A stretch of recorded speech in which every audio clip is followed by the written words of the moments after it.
আসসালামু আলাইকুম। আপনারা সবাই ভালো আছেন তো? আলহামদুলিল্লাহ, আল্লাহর রহমতে আমরাও সবাই ভালোই আছি। তো আজকে আর একটা রেসিপি নিয়ে আসলাম। এখানে শোলা কচু দিয়ে ইলিশ মাছের মাথা দিয়ে ঘন্ট করব। তো আমি কচুটা আগে সিদ্ধ করে নিছি, সিদ্ধ করে পানি ঝরাই নিছি, আর ইলিশ মাছের মাথাটা জাল দিছি, জাল দিয়ে কাঁটাটা ছড়াই নিছি। তো এখন আমি মূল রান্না করতে চলে যাব। আমার তেল গরম হয়ে গেছে, আমি এখন রসুন কুচি দিয়ে দিলাম।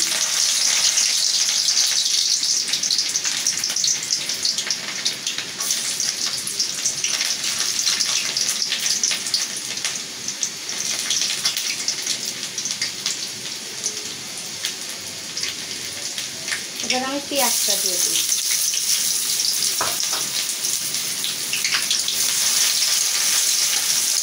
এটা আমি লাল লাল করে ভেজে নেব। আমার পেঁয়াজটা লাল লাল হয়ে গেছে, এখন আমি সামান্য একটু আদা রসুন বাটা দিলাম।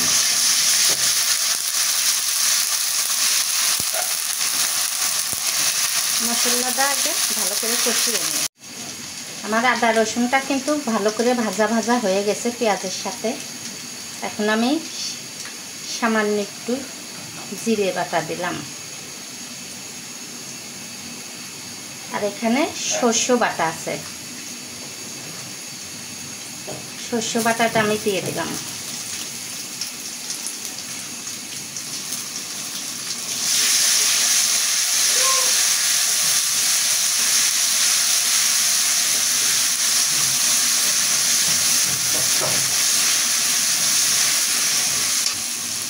আমি একটু হলুদ দেব,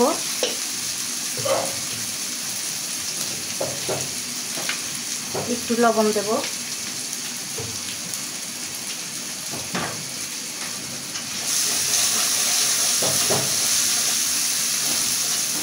কাঁচামরিচ দিয়ে দেব,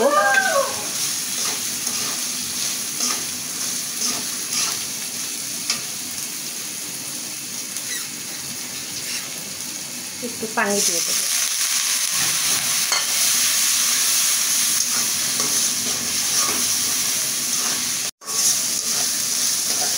আর মশলাটা কষানো হয়ে গেছে, আমি এখন মাছ দিয়ে দিই।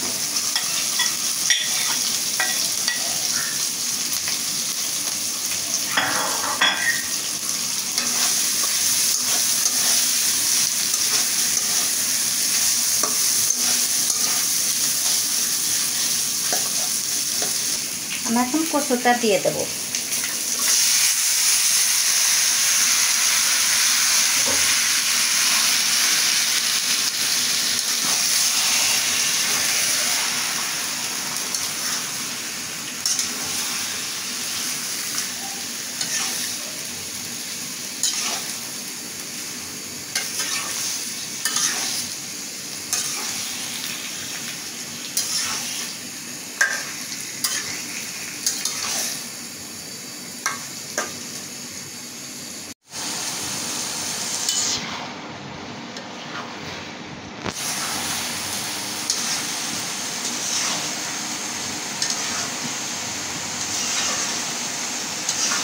তো আমার কচুটা হয়ে গেছে, আমি এখন পরিবেশন করে দেখাই